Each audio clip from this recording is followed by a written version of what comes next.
বিসমিল্লাহির রহমানির রহিম। পরম করুণাময় অসীম দয়ালু মহান আল্লাহর নামে শুরু করছি।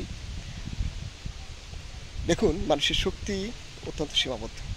মানুষ চাইলে কোনো একটি কাজকে 100% সুসম্পন্ন করতে পারে না।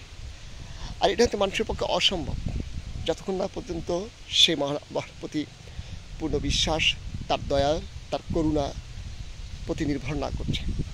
দেখুন, আল্লাহর প্রতি যদি আপনি অসীম অনুগ্রহ, তার দয়া প্রতি আপনি যদি নির্ভর করেন, তাহলে আপনি সেই কাজটি 100% সুসম্পন্ন করতে পারবেন। এজন্যই মানুষের দরকার তার হৃদয়ে মনে অকুণ্ঠ চিত্তে বিশ্বাস, পূর্ণ বিশ্বাস, এবং নিজের যোগ্যতা, নিজের তদবির অপেক্ষা, নিজের ক্ষমতা অপেক্ষা এক মহান আল্লাহ, পরাক্রমশালী আল্লাহ, সর্বশক্তিমান আল্লাহ প্রতি অকুণ্ঠ চিত্তে বিশ্বাস স্থাপন করতে হবে। তার অসীম অনুগ্রহের প্রতি নির্ভর করতে হবে, তার দয়া কামনা করতে হবে। তবেই সম্ভব আপনি সে কাজটি 100% সুসম্পন্ন করতে পারবেন।